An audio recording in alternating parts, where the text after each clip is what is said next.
Good evening, comrades. Thank you for joining us for our last session before the summer break. We've got two subjects tonight, which are not really related at all, but both are really interesting. And I'm hoping we're going to have an interesting discussion around it. And they're both issues that I personally have a lot to learn about. So I'm looking forward to both of them. So the first session, the first subject, I should say, is acid communism. A phrase actually that I hadn't come across much, but Paul Cooper has told me a lot about it. So I'm very glad he can join us tonight. He's not going to show his face on video, but we're going to show some pictures while he is talking. So fire away, comrade. Thanks for joining us. Thank you, Tina. I'll just start by talking a bit about Mark Fisher and some of the key concepts that are associated with acid communism, if you like, as a concept. I'll start by saying a little bit about myself, because acid communism is in part associated with the online left, especially younger people.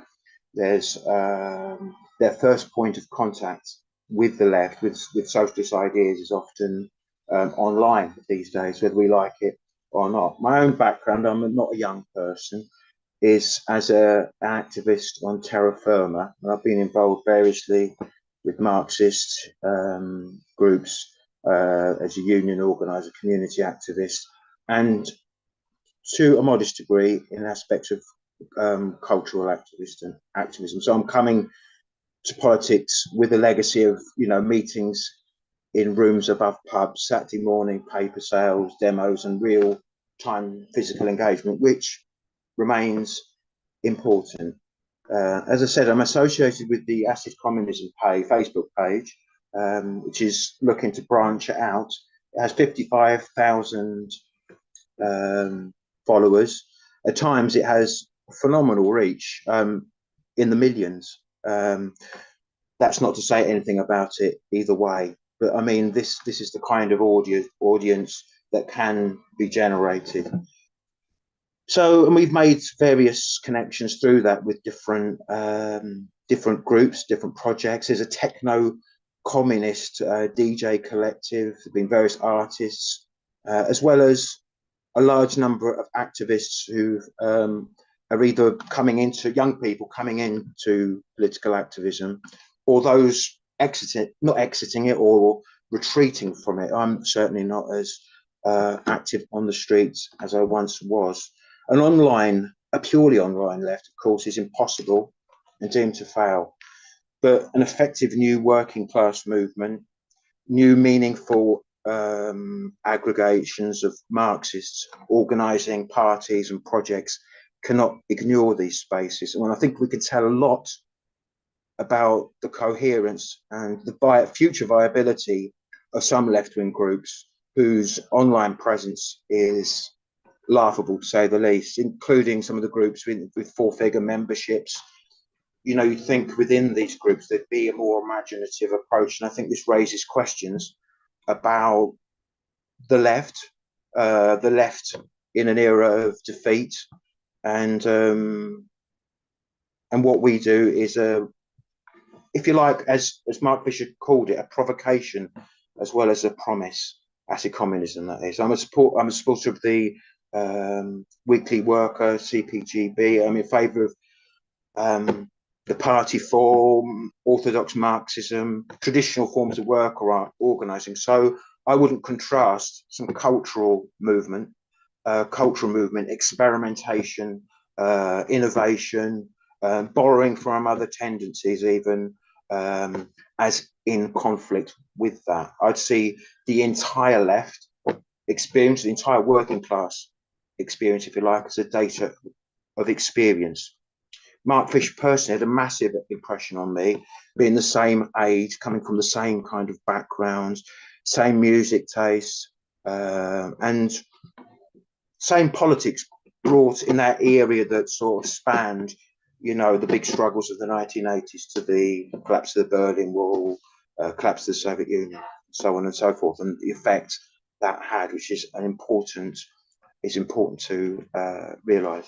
So I want to try and outline Mark Fisher, the person, who he was, his location in time, his background, from a very working class background that, emerged into academia, which is quite highly thought of, and has quite a following amongst a range of people on the left and beyond. Capitalist Realism, his book, is being widely read, widely quoted, and so on. And Capitalist Realism itself is a flip, of course, on socialist realism, which was the art movement, the arts tendency, if you like, within official communism in the Soviet Union. So you have in 1917, you have the revolution, an upsurge in art, in innovations, in forms of communicating ideas. And with the defeat of 1917, that's thrown out the window, and you get people standing in front of trains and all that kind of thing, very conservative forms of art. So it's calling it capitalist realism on the basis that the capitalism has a new orthodoxy, things that aren't questions, which comes from somewhere else. As I said, Acid Communism is the title book of his posthumous book. He was beginning to write a book before he died. He committed suicide in 2017, ironically, 100 years after 1917. I thought of that before. So acid communism, of course, these concepts come out in the early 2009. The book Capitalist Realism was written, and acid communism is more recent. And we've just come out of a period, after the collapse of the Soviet Union, where official media has gone into overdrive about how socialism or communism are outdated concepts. Trade unions doing anything is militant madness, and so on and so forth. And it's certainly been viewed by a generation, maybe the generation that came after me, people in their late 30s, 40s now, were exposed to a barrage of pro-capitalist propaganda, where challenging that seemed impossible. And acid communism is a phrase that opens up different possibilities. It's a kind of, it's not the kind of regimented dogmatism that, unfairly in many respects, the left is often portrayed as.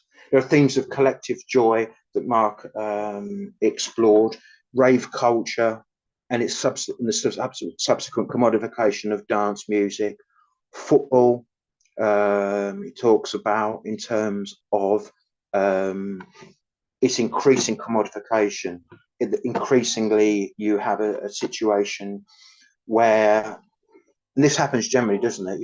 Progressive movements get co-opted by official society and organized in the interest of capital. So you have these, we talked about this last week, antagonistic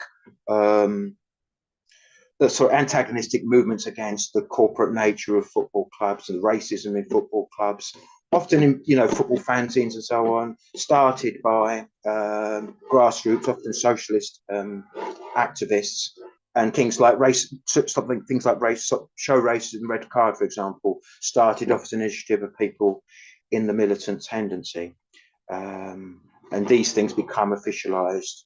We all know about the hyper commodification of football.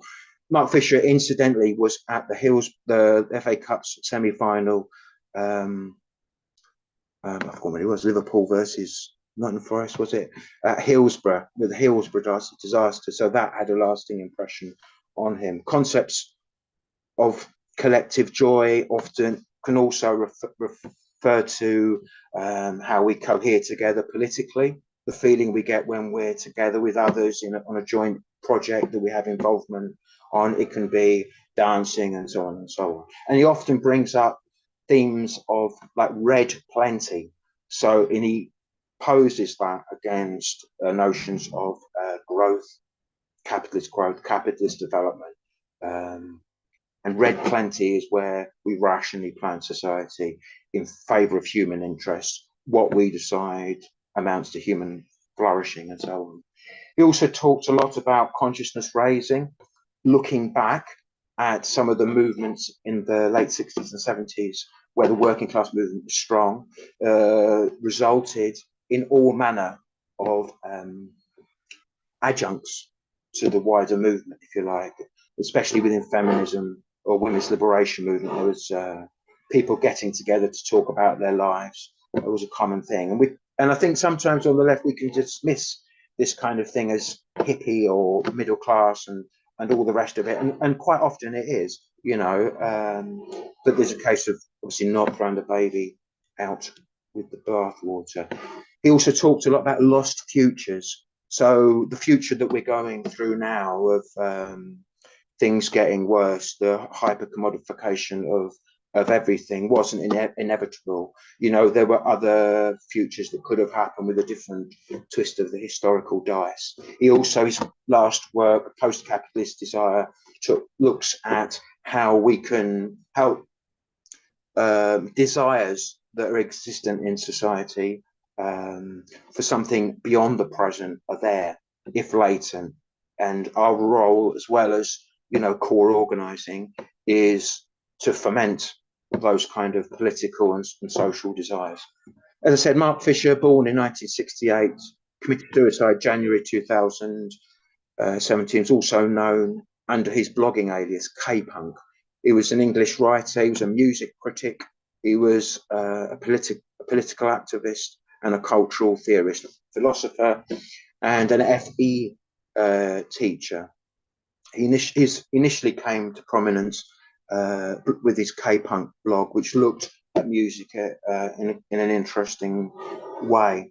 And he linked all of these themes together.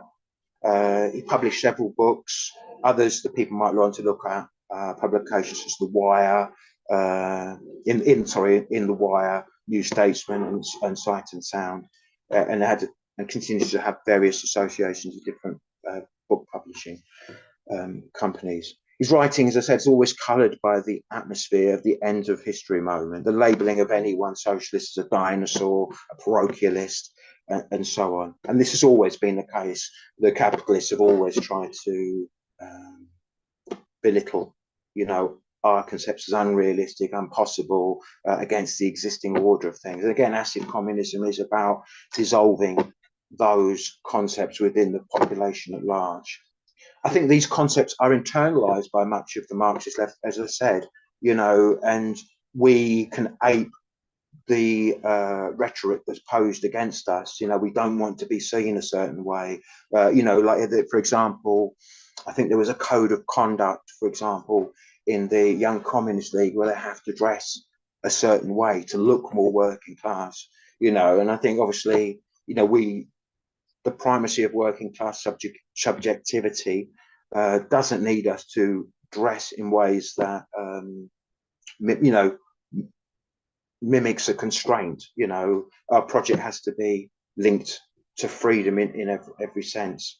He poses some as well, because he talks about film, TV, and popular culture, especially in the 60s and 70s, as emerging bridgeheads for the left, coming out of the post-World War II, you know, social democratic settlement, the NHS, housing, the greater ability of working class people to access further education, strengthened the working class organically, in the West at least.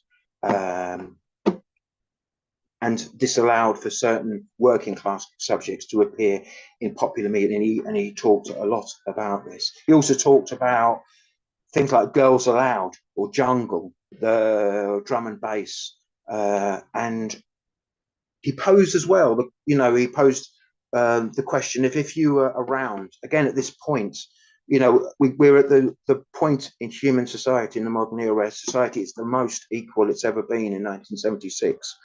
Where we go from that to the case where now we're more unequal than at the time of the pharaohs, and this has been politically happening. But if you go at that high, and there's this high point of culture and movement forwards that goes almost in parallel with arguably with the advancement of the working class. And he says, if you look at music, it's a thought experiment from 1970 and go back 25 years to 1958, and the music that comes out of that time and the culture that comes out is radically different. It radically is something that's difficult, difficult musical forms of people of a previous generation, arguably, to comprehend. If you go from like 1970 to 1995, when he started doing a lot of his writing, you're in, at the height of neoliberalism, at the height of the post Soviet Union collapse, you've got a situation where things don't seem like they've changed so dramatically. Things seem, this covers bands rather than people getting together so much, rehashes of what's gone before, smooth FM, repackaging of the past.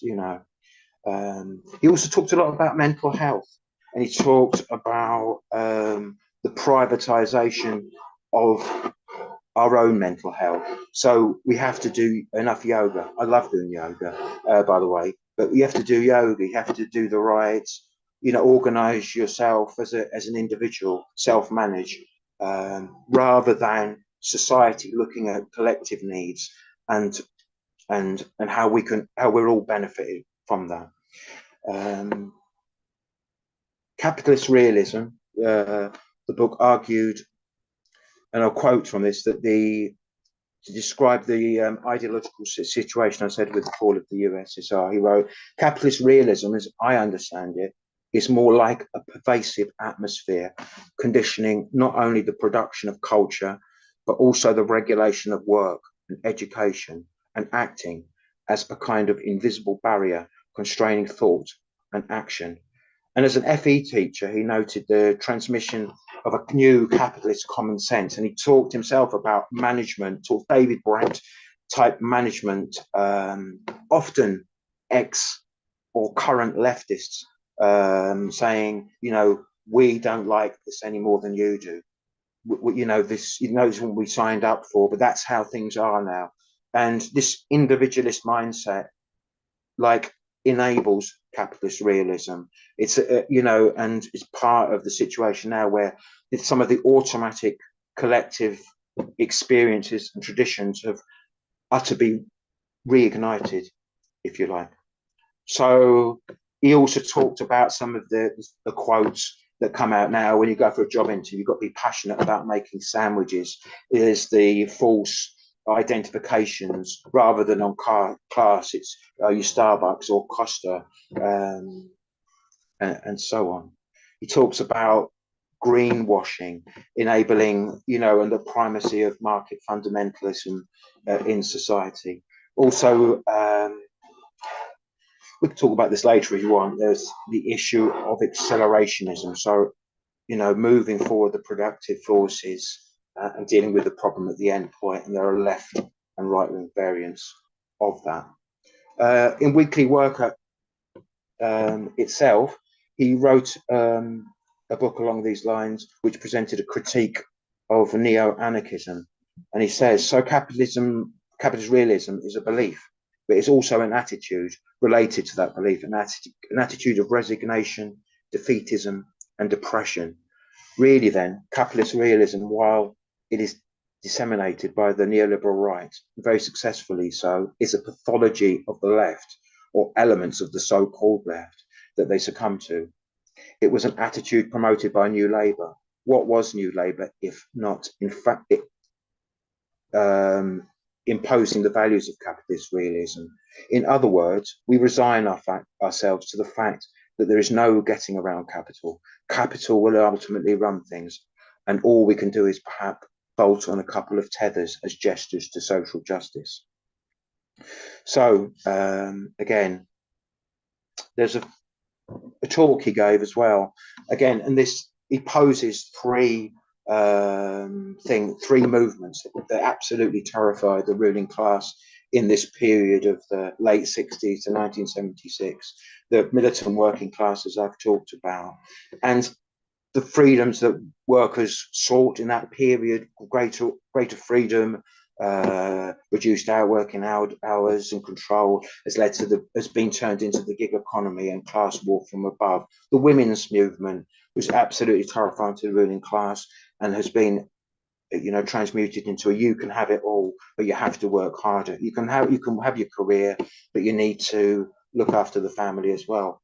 Gay liberation goes from something terrifying also to the pink pound. And acid communism, as I said, the book that he was writing before he sadly, tragically actually, killed himself, looked at some of the themes of this period and the interlocking effect of psychedelia as well as both a movement that comes out of these things and colours the imagination and political possibilities for the left. There's a YouTube video called "All of This Is Temporary," which I'd really urge people to see if they get the chance. I mean, you look at him; he looks like a geography teacher. He doesn't look like some kind of new age guru at all. And what he's saying is kind of, to me anyway, came across as like electrifying class war perspective constructed in a new way. He talked about lost futures, and again, the possibility we could have had of the socialist or worker orientated future we could be living is posed again in another series of blogs around boring dystopia. Our so-called choice that we have in the decaying infrastructure of British high streets. The issue of drugs I'll touch on. I mean, you can't use the term acid communism without thinking about acid, mushrooms, psychedelics, and so on. And to have an orientation towards acid communism, if you like, or use that frame, doesn't mean you have to tune in, turn on, and drop out. But like anything else, drugs are part of life, and some of the movements against legalization and so on. But it's more about how the notion of psychedelics dissolving reality, so we can reset, and it's used as a metaphor. There's also themes from ecstasy, the ecstasy movement of the late 80s, and rave culture. There's an interesting academic article, that talks about the decline of ecstasy and the rise of binge drinking. And ecstasy challenges, in so many respects, some of the commodification preferences of the brewing industry, for certain. The ecstasy comes on the scene. A proportion of young people stop using alcohol in the same way. The response from the brewing industry and the conservative governments is to get rid of licensing laws. You have the introduction of alcopops, and the cultivation of a culture of binge drinking, which of course has existed historically, but something where that's the hedonism of choice. That's the letting go of choice, rather than this new movement. And of course we can, and I'll kind of I'll just talk about this, as to end, is, this, I think on the left, certainly on aspects of what I would call the Marxist left in defeat, we have these false equivocations. It's like weirdos do all the cultural stuff, and we just need to get people to meetings and selling papers and all the rest of it. And there's a vast legacy of the working class movement promoting and embedding a sense of collective joy and social organisation. The ILP, the Independent Labour Party in this country, the Clarion Club, the Cycling Club, the Social Democratic Party in Germany had a whole range of social organisation. The Austrian workers' movement had a real effect on town planning and so on. We've spoken at these meetings before about the Workers' Olympics. The Italian Communist Party had the People's Palaces, where offering people a night out at a knockdown rate. Increasingly now, young people don't get the opportunity to go out and dance in the same way. Nightclubs are less frequent. Even festivals are increasingly commodified. There's a link as well with the Italian autonomous movements like Radio Alice, and I think the whole acid communism concept is more familiar within that movement. Farksy himself was a member of the Plan C group. I was going to talk a bit more about the Pitman painters, the agitprop trains during the Russian revolutions, and some of the stuff that even people like the radical anthropology have posed about abstract thinking and looking at human original communism, at what makes us human in a sense of our need for connectivity and solidarity. So I think problems of acid communism, you can have this issue of normies versus avant-garde. So you had the experience in the 1960s of some radical left groups ending up taking, in the US and Japan, taking acid together, thinking that it was going to elevate their consciousness, but just end up driving themselves more into an ultra-left bubble. So we need to have the mass approaches rather than allowing leftists to be ghettoized. And that involves, imaginative thinking, inventive thinking, and taking things from the working class experience itself, such as I've described, and avoiding that kind of ghettoization. Again, some people can hear the word acid communism. There's a misunderstanding in regards of a focus on drugs, which isn't the case. Although acid communism clearly is informed by these things.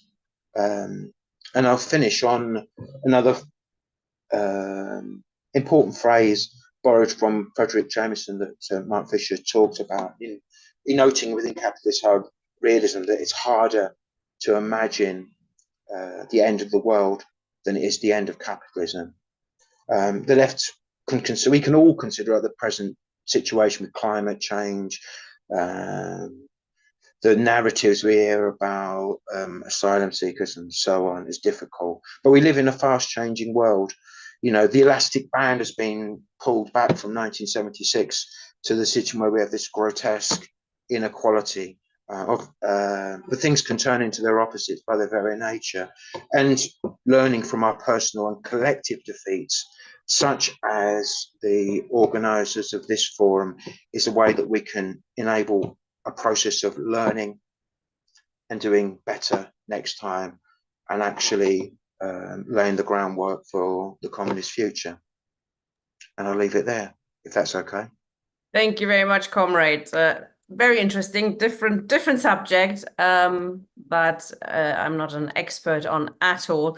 But surely if you look at the left, and I do agree, it is quite dire culturally. Often the culture of the left means you go to the pub or something. That's what you do as culturally, etc. You might review a Ken Loach film, etc., and that's about it. So I quite agree that we have to go much beyond if we want to reach younger people, as well as I think sometimes the left can be the rear guard rather than the vanguard, sadly. Yes. Can I ask you a question? We've got a few people with their hands up already, yeah, and we've got another comrade speaking afterwards. So I suggest I bring in the questions first, and then you can come back if that's okay. One at a time, or no, it's three. Oh, right. Okay. It's not that many. So in terms of his alternative, and it sounds quite good, and collective joy, who's not into that, that sounds good. But how was his vision for actually achieving change beyond, you get together in a commune or something, or he was not a member of any kind of party, as I understand it. What was his idea of how we would change the system and get away from capitalism and towards communism? It's just you have to live it, or do you have to You No, overthrow I think it, he was etc. in. Can you, sorry, can we do the replying at the end if that's Oh, right, sorry, yeah. so I'll bring in, there's two more questions.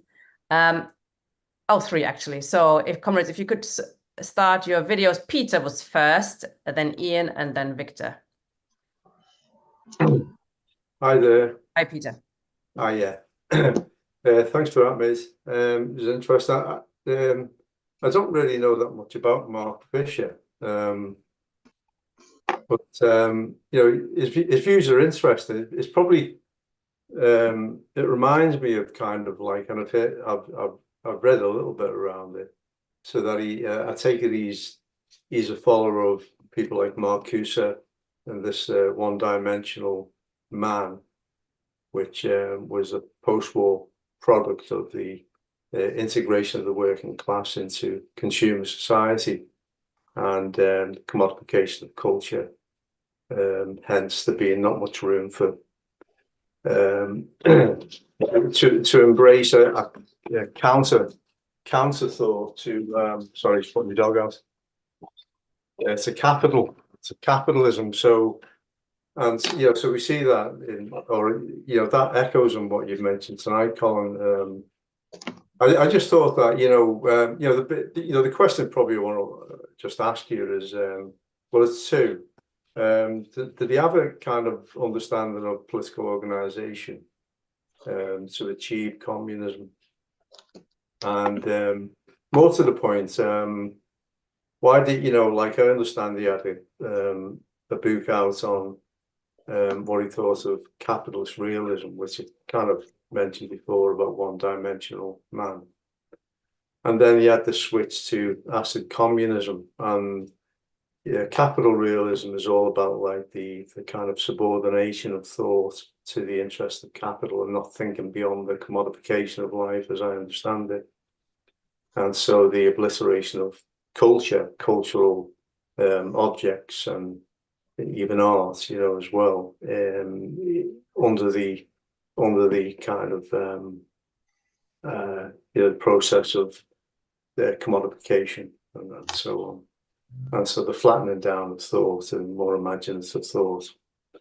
And then we have this kind of view then that well, no, really, there's space there for acid communism.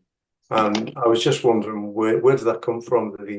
Was the class analysis of that? Was the class context for that, for this transformation from kind of deep pessimism towards a relatively more optimistic view? So okay, actually, Paul, that's two quite big questions already. So maybe you do want to come back now. Okay, well, the thing about political organization, he was quite pragmatic in his the things he was organizing. Plan C was a group, it still exists actually, quite an interesting group, and there's acid communism kind of partially comes out of that, as does the Notes for Below group, and who do work as inquiry in the gig economy and so on.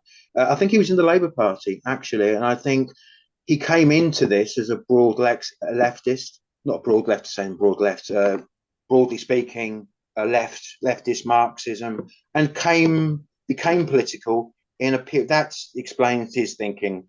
It's in part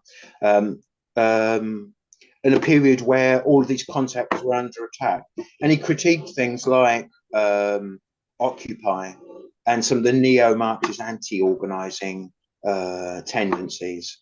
So he was definitely in favor of political organization. And I think towards the end, before he killed himself, the whole point of acid communism was trying to not be so wedded to these boxes. As I said, I'm somebody who believes we need a communist party, but what will the communist party look like? How will it function? I think there are questions that need asking.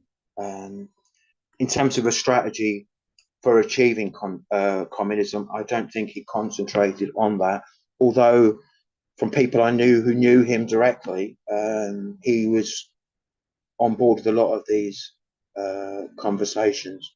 And I think some of my own thought thinking is like sometimes we put things in boxes. That's what Marxists do, or this is what anarchists do. And I think there's no problem with encouraging people, for example, Marxists encouraging people to set up affinity groups, as long as we don't fetishize, or assemblies, as long as we don't fetishize these as the form that radical socialists need to use. In terms of what was the other question? Subordination of thought. That's definitely something that he looked on. That's something that's within us all. And I think by negation, that's common on the left. Some of the things I said before, kind of rigid thinking, unable to sort of self-critique, just nothing wrong with party lines, but people not being able to think outside of these. There was also something about, he talked a lot about class in the sense of noticing, with bands, for example, he posed that a lot of bands in the 70s, 80s, 90s even, were able to hone their craft through the benefit system, and now you don't have that. A lot of the bands tend to be from public school or what have you. Did I miss one of the questions, Tina? Help me out here. I might be rambling. He changed from capitalist realism to acid communism, if there was anything. Acid communism's not a program, if you like. It's a beginning. It's the beginnings, and he's only started to write this, but a flip on capitalist realism. So it's like, this is how we're subordinated in our psychologically, and how do we? And the acid communism is like the overcoming of that. I think he was quite open to different strands of thinking without having a blueprint, if you like. Okay. Not a rigid Marxist, not a rigid autonomist, really. Yep. We've got two more people with their hands up. Ian, please. Hello. Good evening, comrades. I've been following the Acid Communism website for some time, and I'm constantly intrigued by it. One of the things I'm interested in is the use of Soviet imagery, because there is a problem, isn't there, really? I mean, for a lot of people, when they see the hammer and sickle, they associate it with a regime that was even more murderous than Hitler, in terms of the sheer numbers of people killed. And of course, arguably, Hitler wouldn't have come to power without Stalin's help in the first place. So on the one hand, I've always regarded it as problematic to use Soviet imagery. On the other hand, I think because we always have to explain ourselves, we may as well try to reclaim at least some of the imagery. I wouldn't wish to repudiate the events of October 1917 any more than I would wish to repudiate the actions of the Paris Commune. And so from that point of view, I think in trying to reclaim that imagery, we're having the debate about what the nature of the Soviet Union was. And in a way, it kind of mirrors my own kind of political journey, really. And also the importance that you're stressing about culture, I think, can't be stressed enough. Because, for example, I joined the Young Communist League the day before my 13th birthday. But within a year and a half, it was quite clear that the Soviet Union wasn't entirely as portrayed in the pages of Soviet Weekly, let alone the Morning Star or whatever else. And my response to that really wasn't so much a principled turning my back on communism, but was instead to drift off into the Anti-Nazi League, Rock Against Racism, that kind of thing, because the music and the culture of growing up in London at that time, the whole thing about two-tone. I mean, you might have noticed from the haircut, there was a sort of skinhead kind of background to me as well. The point was about skins in the early years was that they like black music. And so the idea that the right wing should kind of appropriate skinheads or whatever, and because they weren't originally right wing, they liked black music. And what I liked in the Anti-Nazi League, for example, was that you could go to a UB40 gig and there'd be skins down the front giving it "See Kyle," but we could just go in there and take over their space. And it was intensely pleasurable. And at a time when, for example, the Communist Party was really an apologist for the nature of the Soviet Union, it seemed preferable and a lot more fun. And that can't be overestimated, I don't think.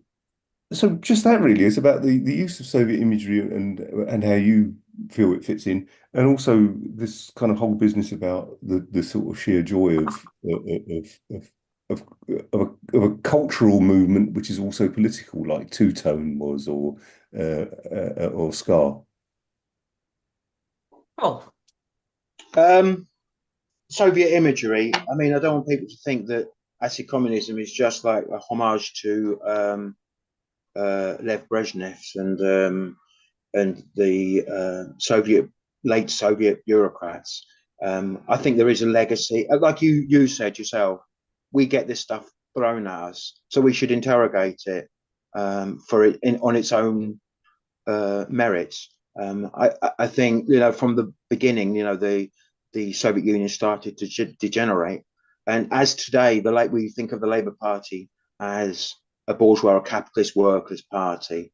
The working class pole, if you like, it's very much diminished. And I would have a position personally that that's the same with the Soviet and experience, the experience of official communism. There were cultural forms, they were interesting.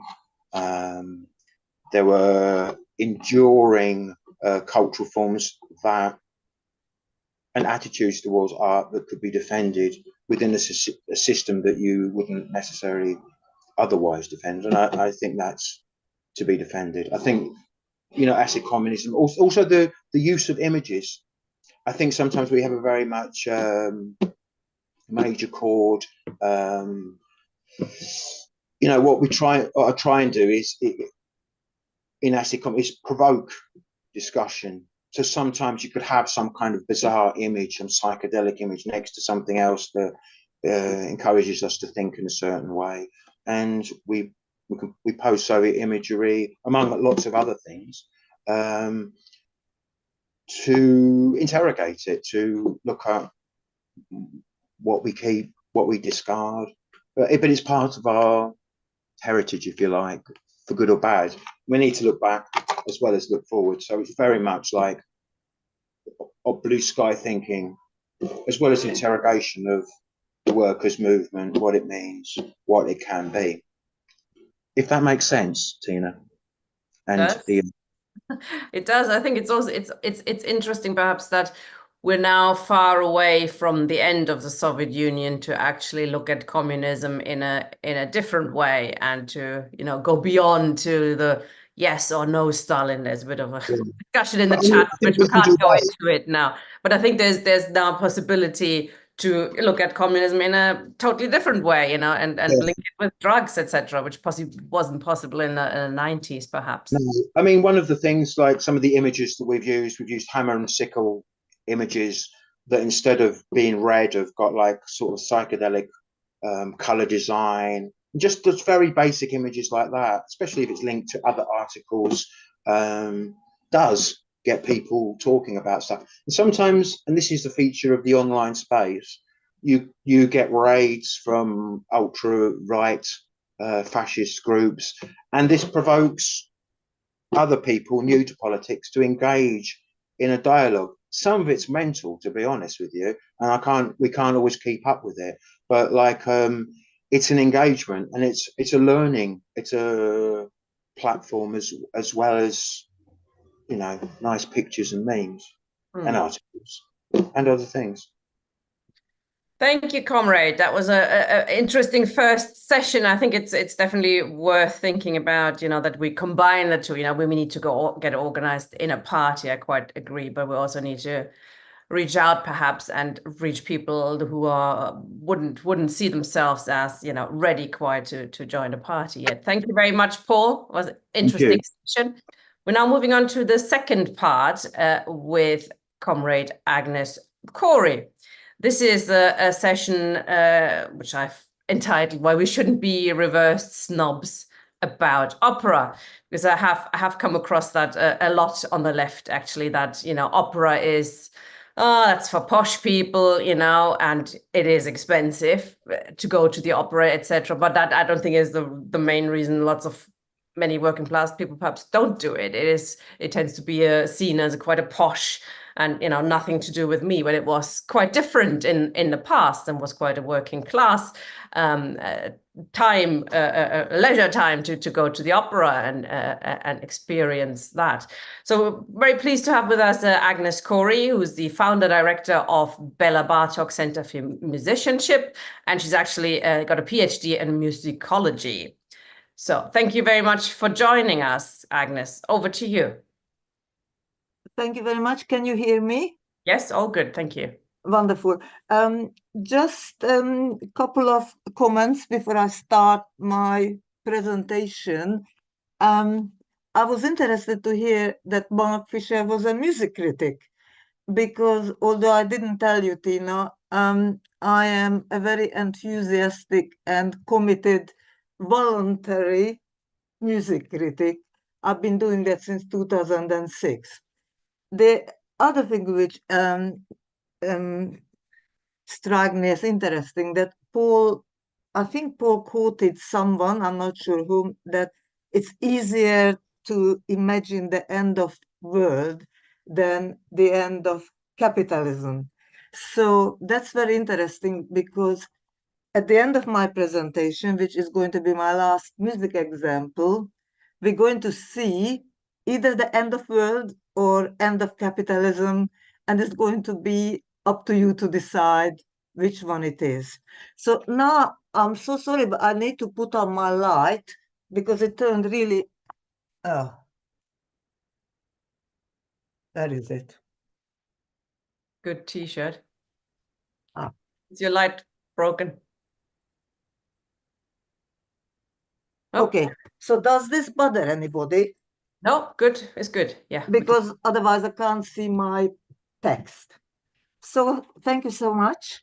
Now, this title, Why Socialists Shouldn't Be Reverse Snobs About the Opera, it doesn't come from me. I was surprised to see that there could be a presentation on such a topic. As I am passionate about music, including opera, as well as about socialism and politics in general, I volunteered to put forward my ideas. So, to avoid any misunderstanding, I am a lifelong socialist and a lifelong passionate opera and music lover. Admittedly, opera is an expensive genre, so attending opera performances is a lot easier for moneyed people than for those struggling to survive. Also, to a large degree, opera attendance is often a manifestation of riches, that is, meeting of the mighty. Many of the rich and powerful attend to be seen rather than for any musical and theatrical interest. However, in most opera houses there are, at least there used to be, very cheap places for those willing to stand or be placed on the top floor of the auditorium. Until 20 years ago, I stood through many performances of even particularly long operas at the Royal Opera House, Covent Garden. I should add that in my childhood and teenage years in communist Hungary, opera and concert tickets were very cheap for any income, as were also books and other manifestations of culture. In Europe, the genre of opera was created in the late 16th century in Florence by a small group of artists, statesmen, writers, and musicians known as the Florentine Camerata. Their understanding of the probably powerful role of music in Greek tragedy inspired these late 16th century Florentine intellectuals to establish the genre of opera. They decided to recreate the storytelling of Greek drama through music. However, genres of musical drama were cultivated long before the 16th century in Japan, China, and South Asia. The first European opera we know about was Paris Daphne, composed in 1597, while the first surviving European opera was Paris Eurydice of 1600. 1600. However, the first universally appreciated opera was Orfeo by the astonishing great composer Monteverdi. Orfeo was written for and performed for an exclusive audience at the Duke of Mantua's court, where Monteverdi was employed in 1607. However, 30 years after Orfeo, the first public opera house was opened in Venice, thus bringing opera to a much wider audience. It was here, at the Teatro San Cassiano, that Monteverdi's Coronation of Poppea was performed during the Carnival in 1643. Opera plots deal with ancient Greek heroes, gods, kings, queens, and so on. But they also deal with the struggle between upper and lower classes, the oppressor and the oppressed, the devastation of poverty, and the corrupting influence of undue riches and power. And they also portray tensions and tragedies within rural and urban communities of various kinds. Apart from Wagner, who himself wrote the libretti of most of his operas, opera composers set their music to other people's lyrics. However, composers do have the freedom to choose or accept texts, and, crucially, they have the power to manipulate music as they wish. There are a great many operatic examples which should encourage socialists to investigate and hopefully enjoy. An early example is the three-act Beggar's Opera, an operatic satire written in 1728 by John Gay, with music arranged by Johann Christoph Pepusch. This operatic satire was adapted and premiered 200 years later in 1928 as the Threepenny Opera, the Dreigroschen Oper, with text by Bertolt Brecht and music by Kurt Weill. There are several operas which deserve socialist attention. Bizet's Carmen, 1875, delves into the lives and loves of factory workers, soldiers, robbers, muggers, and the like. However, primarily, this is an outsider opera with Carmen trying to escape from the monotony of working life in a cigarette factory. Puccini shows poverty in La Bohème, 1896, and emotional exploitation by a representative of American imperialism in Madama Butterfly, 1904, while in the Rijksprogress, 1951, based on William Hogarth's engravings of 1730-33, librettist Oden and composer Stravinsky portray corruption and destruction caused by riches. We should further consider operas by, for instance, Janacek, Berg, Britten, and others. But let me provide some examples by Mozart, Beethoven, and Wagner. The character of servant Figaro was created by Beaumarchais for his Figaro trilogy. The first of the three plays was The Barber of Seville, 1775, which was the basis of Rossini's opera Il Barbiere di Siviglia, 1816. The second of Beaumarchais' trilogy was The Marriage of Figaro. Written in 1778, just years before the French Revolution, the play reflected the growing dissatisfaction with the ruling class and was considered scandalous at the time, both due to its depiction of incompetent and hedonistic noblemen being outwitted by his servant. Lorenzo da Ponte, Mozart's librettist for the operatic version of 1786, apparently toned down the political passages of the play, but Mozart's music leaves no doubt about the moral context. Interestingly, the roles of master and servant, that is the Count and Figaro, are both written for baritone voices, while the roles for the other pair, the Countess and her servant Susanna, are both for soprano voices.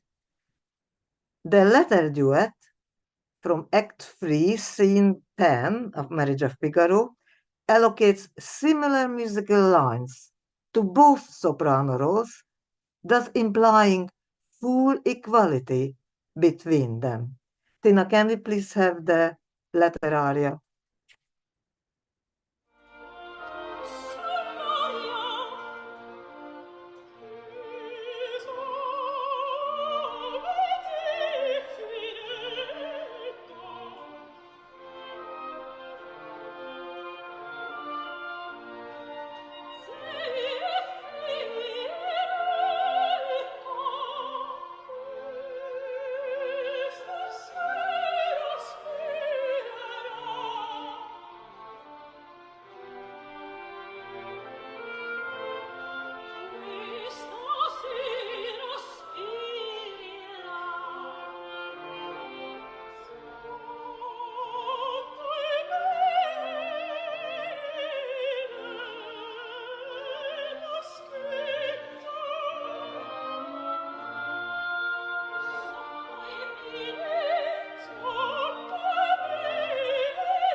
Thank you, Tina.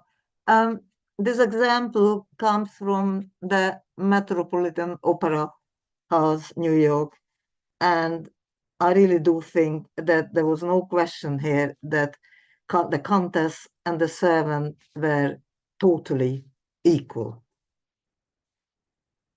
Now Beethoven. Beethoven's Fidelio, 1805, originally titled Leonore oder Der Triumph der ehelichen Liebe, had the input of 5 librettists. Inspired on a supposedly real incident during the French Revolution, in 1789, Bouillot wrote the French text Leonora, and I can't pronounce the rest. Joseph Sonnleiter made a German translation. Emanuel Schikaneder commissioned the opera in 1803, and Beethoven's friend Stefan from Browning contributed to the text, and George Friedrich Reitke made the final version. The plot is about a heroic wife rescuing her unjustly imprisoned husband. Hopefully, one day, someone will write an opera about Stella and Julian Assange as well. But Beethoven's sympathy with the oppressed goes beyond the unjustly imprisoned husband. The prisoner chorus is a moving musical realization of the horror of being kept in dark prison cells and the longing for light and justice. The Beethoven example, Tina, please.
Thank you so much, Tina. This example came from a performance of the Royal Opera House, Covent Garden. And now to Wagner. Wagner's monumental Ring cycle is arguable about the evils of capitalism, which destroys the world. Loosely based on characters from Germanic heroic legends, such as the Nibelungenlied, Wagner created the huge cycle, including text, music, and dramatic instructions, by himself. In addition, he also organized the building of a special opera house, that is, the Festspielhaus in Bayreuth, for the project. At the beginning of The Ring of the Nibelung, written between 1869 and 1876, the dwarf Alberich steals the mermaid's hoard of gold, and from some of it makes a powerful ring, which rules all the world. When the god Wotan steals the ring from Alberich, the dwarf puts a curse on it. During the 4-opera cycle, lasting some 15 hours, there is plenty of love, intrigue, and greed.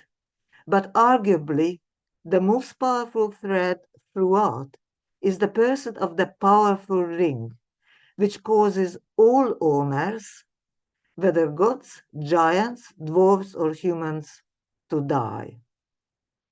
The cycle concludes with Brunhilde, the last owner, returning the ring to the Rhine maidens, the mermaids, and setting fire to the world, thus ending capitalism. Before we listen to the concluding immolation scene, or part of it, where Brunhilde sets her world to fire and returns the gold to nature, I would like to draw attention to Bernard Shaw's The Perfect Wagnerite. The 4th edition was published in 1929, but it was very successful, and there were several editions in 1898, 1902, 1913, 1923, and then reprint in 1926 and 1929. In his 155-page book, Shaw provides detailed analysis of Wagner's Ring and leads it back to Wagner's revolutionary ideas of 1848. Shaw proposes that the picture portrayed in Alberich's kingdom is unregulated industrial capitalism as described by Engels.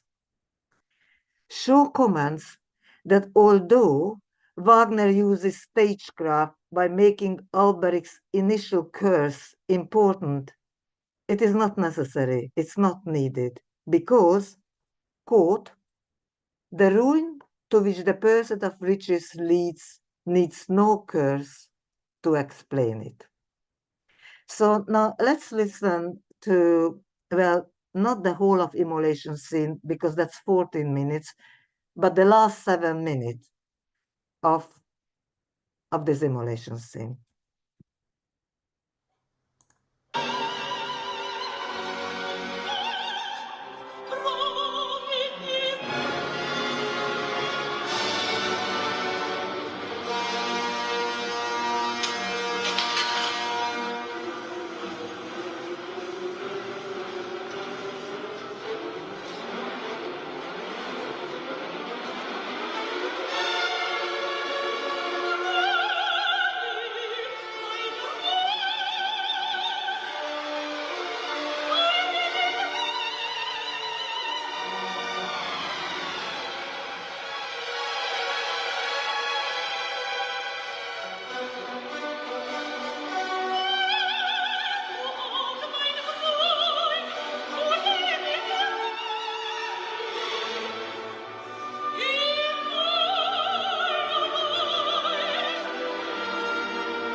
Thank you, Agnes.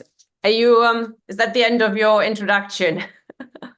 That's the end, yeah. Sorry. I wanted to keep it to what was the original scheduled timing, and Yes. before anybody asks any questions, or if anybody wants to do that, can I just say, Tina, that I'm kind of bursting into tears now, because this is the first time ever, after about 20-25 Zoom presentations, that my music examples went the way I dreamt about.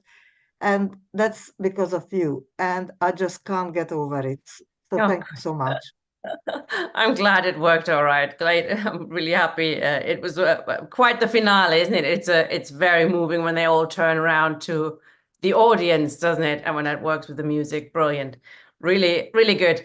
So, comrades, if you have any questions, contributions, and hopefully those who know more about opera than me could come in and ask though. But in terms of, you know, as a socialist and a Marxist, where do you see, if you see it at all, where do you see the interlinking of, you know, I mean, I can see lots of collectivity, and I think that there's a lot of that happening in opera, isn't it? Where there's sort of, you have the people working together to sing, and you have a sort of sense of solidarity through the singing, and through, even when it clashes, sometimes it comes together again and it goes apart, etc. Where is it for you, the sort of key, you know, as a socialist, why are you drawn to opera, you think? Yeah, I'm going to answer in a second. It's just I forgot to mention that, as someone, I think someone called Jane, mentioned in the chat just when I finished my text. Yes, the last example was Gwyneth Jones, and it was from Bayreuth. So I should have mentioned. So where do I see it? Well, as I was trying to explain in my prepared presentation, there are so many ways one can express the frustration about politics and life and struggle and injustice. And one is opera. And it goes, when it's done well, it goes deep into the heart and the stomach and so on. So sometimes I think that the best way to express all the horrors we live in is through music. It cannot be misunderstood. And yes, it's very much a communal thing. It's very much teamwork. Um, but that's not the main reason why I think that we should go for it and we should cultivate it. And I've been encouraging my pupils over the decades to go to opera, but I didn't just encourage them. I pressurized the Royal Opera House management, ENO management, that they should give us free tickets because it's their duty, because it's the future, and these children can't afford to come.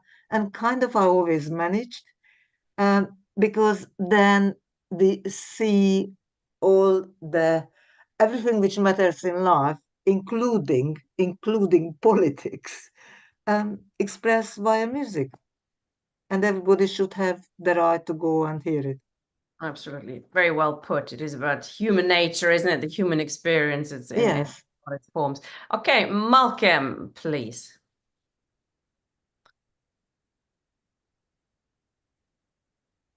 You need to unmute, comrade. Sorry, you're not quite unmuted. Okay. That's it.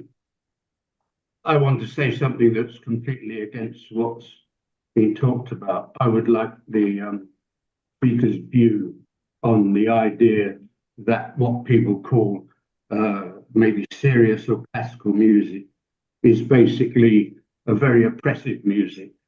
And this is because it's based on a diatonic scale. And the diatonic scale allows you to play all sorts of music, but it actually restricts people. So what I'm holding up here, if you can see it, is a blues harp. A blues harp comes in keys. This one is in the key of C. So you can't play a blues harp in the wrong key.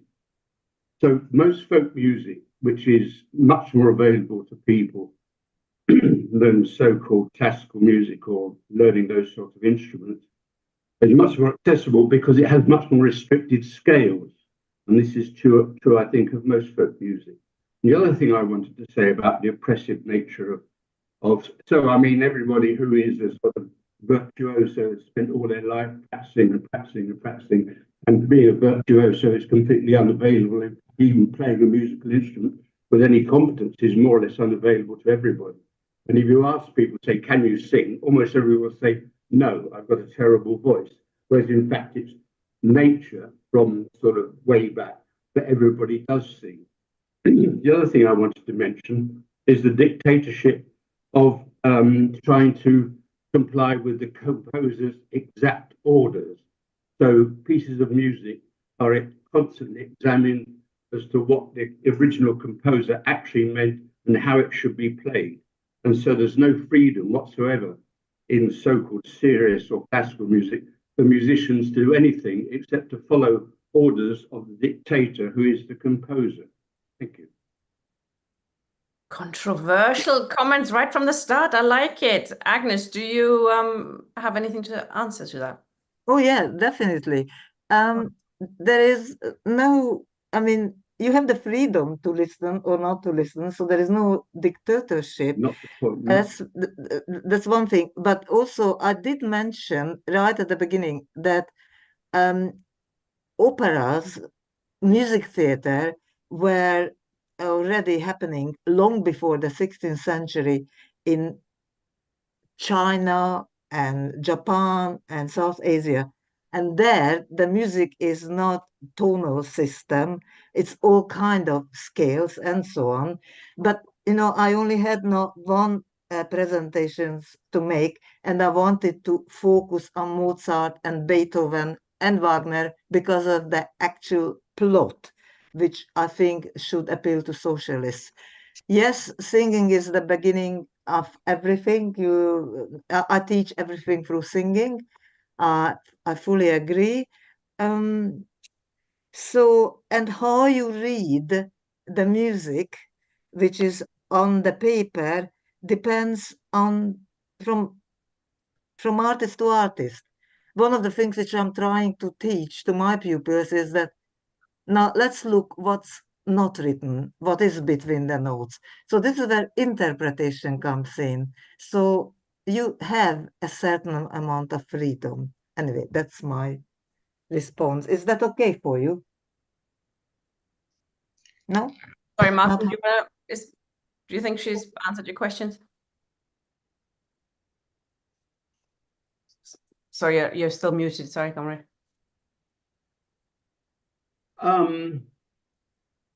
Not really, because my experience of music over many, many years is that, I mean, I once had asked a piano teacher, I said to her, have you ever heard anybody play for you that was correct?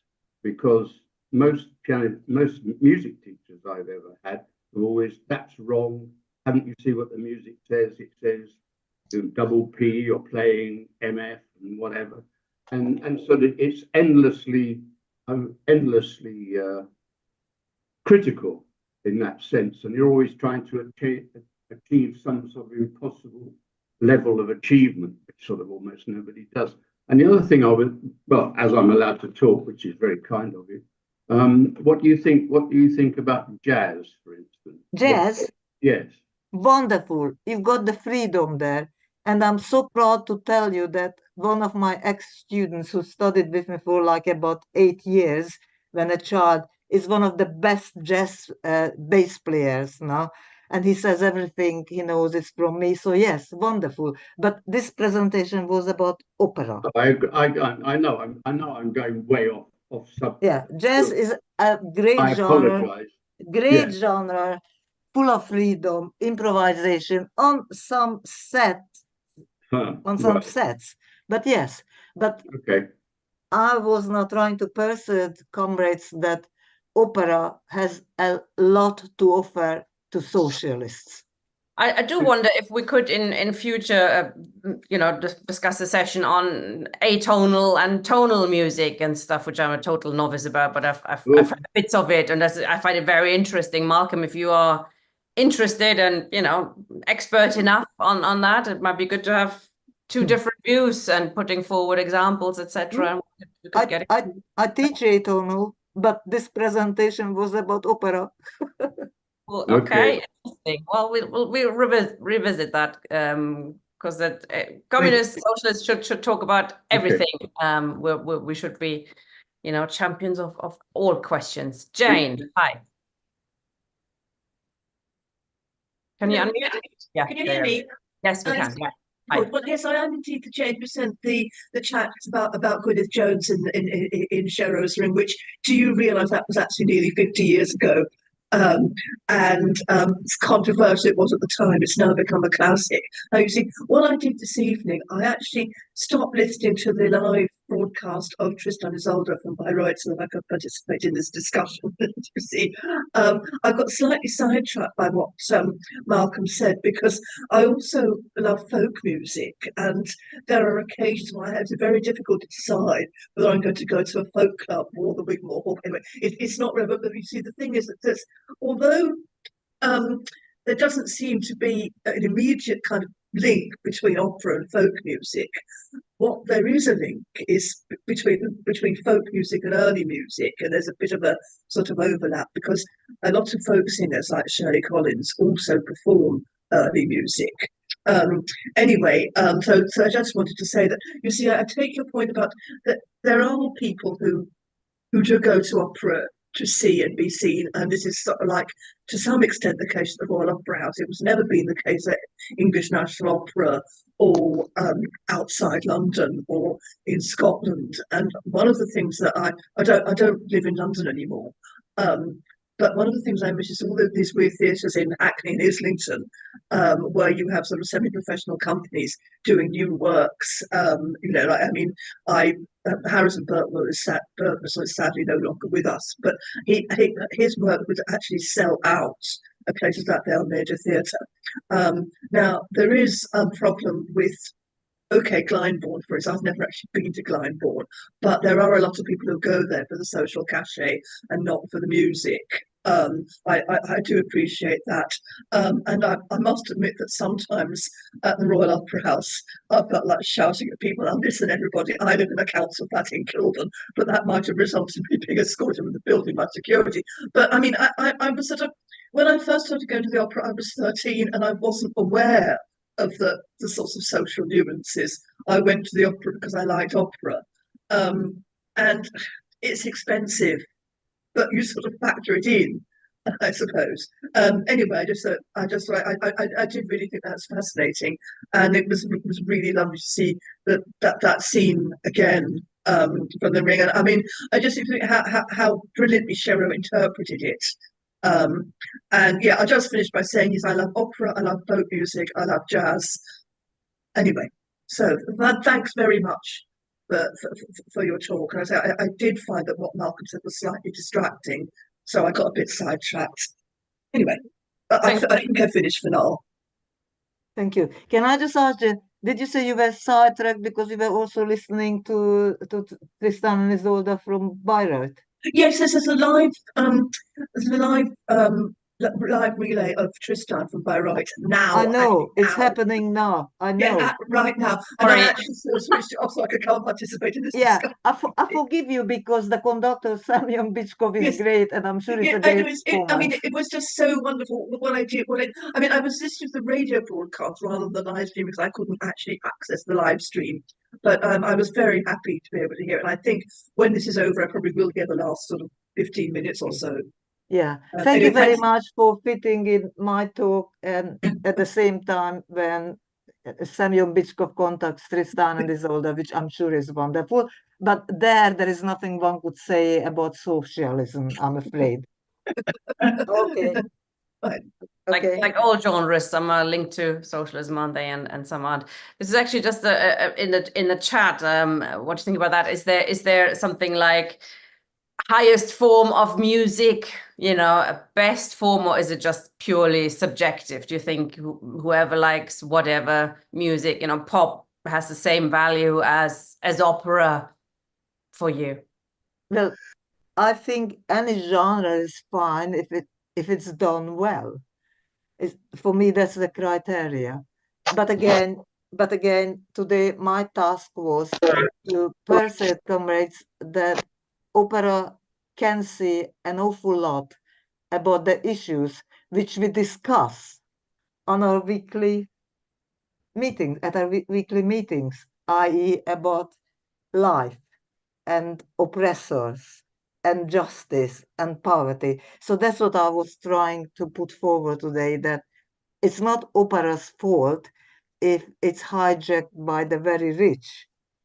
Opera still gives us the chance to see, how poor people were in La Boheme and what that American Pinkerton did in Madame Butterfly. So, imperialism, poverty, it's all there in opera. Yeah, thank you. Ken? Very many thanks, Agnes, for your talk, which was fascinating and a great reminder of many great operas that I've seen and listened to over the years. One composer you didn't mention in your talk, and I appreciate that within the constraints of the time provided, you can't cover everything, was Verdi in Italy. And I'd be interested in your views on his politics, both before the 1848 revolution, which was, of course, defeated, when his operas were more overtly political, and his operas after then, which became much less obviously political. But certainly in operas like Rigoletto, the oppression of the ruler is very much to the fore. And I just wondered what your own perceptions and reflections on Verdi's operas from the point of view of politics would be. Thank you. Well, I'm not a Verdi expert, but I think that most of his operas deal with people in courts. And I was trying to do examples where, in spite of being, like the Count and Countess's household and so on, but I was trying to show the equality or not equality between servants and the aristocrats and that sort of thing. But I mean, for instance, you mentioned Rigoletto. It is all in the Duke's household. It happens in the Duke's household. And yes, he is a horrible person, but I don't see the socialist context there. So forgive me if I'm wrong. I know Rigoletto very well, but I wouldn't be able to present it as an example of socialist issues. That's what I'm saying. There's a lot of freedom fighting, and apparently Nabucco, even already Nabucco, was supposed to be like a later time, so the freedom from the oppressor nationalistically, and then one nation occupies the other nation. I think there's a lot of that in Verdi. I'm just thinking about, I mean, Don Carlos, again, I mean, my favorite Verdi opera is Don Carlos, but it's all about the king and the queen. And so I don't know, what do you think, Ian? Well, I mean, from my perspective, you're right. Most of Verdi's operas are written from the perspective of people, the Italians, struggling for independence. Yes. But I think there's also a very strong commentary on the extent to which aristocratic government oppresses people, distorts society, and makes ordinary living impossible. So, yes, he's less, if you like, overtly socialist than some of the other works we've described, but in his own time, what he was writing against, I would argue, was the system of oppression that was inflicted on the Italian people at the time, and ways potentially in which you might fight against it. So it's perhaps a more distant relation, but I still think there is a relevance to Verdi's work. But that perhaps is the subject for a separate talk. But thank you. I'm very happy to put together something about Verdi. And I went for the examples which were immediately in my mind when I saw the title about snobism and socialists. But you are absolutely right. But there was a time limit, and I wanted to have a good balance of talk and music, and I wanted to have good music. I wanted to have the best possible performances which I could find. And yes, you are absolutely right. Yeah. Well, you have to come again, Agnes, don't you? Thank you, Ken. Well, it's also, I think it's good to see, comrades like Ken, he listens to Verdi and he thinks of those liberation movements, etc. So it is, everybody takes from whoever composer they want, they take the good message, perhaps, what is progressive about it. Sally, hi. Hi, am I on mute or can you hear me? Oh, we can hear you, yeah. Thank you, Agnes. It was lovely to hear your thoughts on those great operas. But I just wanted to pick you up on what you said at the beginning about the accessibility. And I've just been in Birmingham for Birmingham Opera, who were doing New Year by Michael Tippett, his last opera, which is a socialist opera, like most of his operas. He was a socialist. And it's done in a big tent, and it's with a completely amateur orchestra. And I don't care what Malcolm, whoever he is, says, you don't have to sing exactly what's there. None of the people in that chorus had vocal scores. Most of them can't read music. Most of them have not done any singing before, but they learn these complex operas, not just Tippett, but Hovanshina, Lady Macbeth of the Macbeth District, huge Verdi operas, and they do them from memory, and they sing them from the heart. And the audience, it's not in a prosarch, it's in a tent or a factory. And they've done Fidelio, a wonderful production of Fidelio. And it doesn't have to be, opera doesn't have to be inaccessible. And indeed, Michael Tippett would have absolutely loved this New Year. He would have loved it to be out of the opera house. And I just wanted to, also I thought you might end actually with Ligeti and Le Grand Macabre, which is indeed the end of the world. And also a very interesting composer, Hungarian composer. I know. Yes. Anyway, nice to hear you, Agnes. And thank you.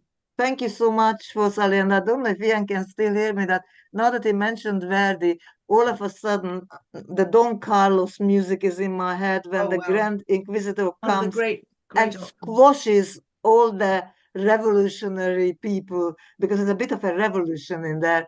And then he comes in and on your knees, but it's a bass singer who sings it. And everybody's frightened and they are back and they are oppressed. So all of a sudden now all these Wagner scenes come to my mind. But I'm so glad I didn't think of them while I was preparing, because then I wouldn't have known how to fit it in all in the available time. The other great thing is with Verdi is you can sing the tunes.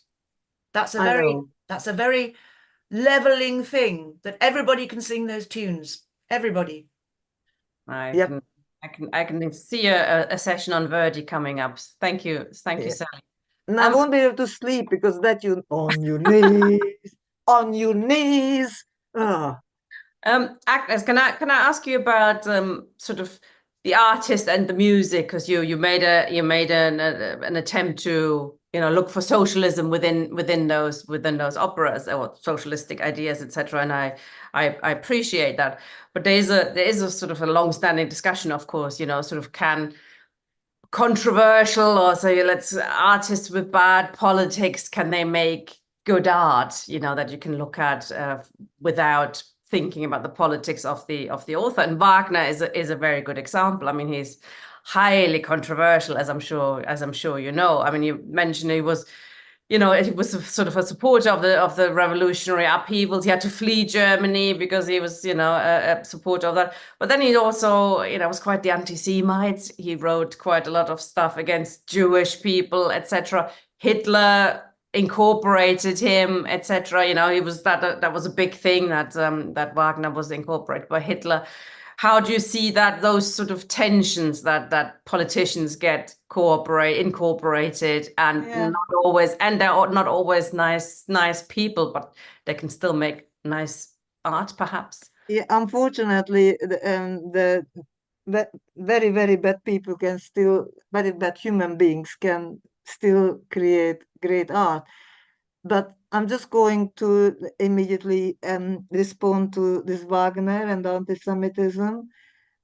First of all, it's not, I mean, it's my view. It's controversial, but this is my view. it's not Wagner's fault that Hitler decided to love Wagner's music. And yes, Wagner did write some not very nice things about Jewish people, but I think he was an armchair anti-Semite. I mean, the person who premiered the Wagner's Parsifal was Hermann Levy, a Jewish conductor. And Wagner asked him to do that. Wagner has chosen Hermann Levy. And Hermann Levy lived in Wagner's house for several weeks when they were preparing it. And Parsifal is the ultimate thing. It's all about Christianity and the Aryan people and all that. But in spite of that, it was Hermann Levy who was chosen to conduct. And Hermann Levy also conducted performances of The Ring. So I'm Jewish, I'm a Holocaust survivor, and I just love Wagner's music. People are complex. Yeah.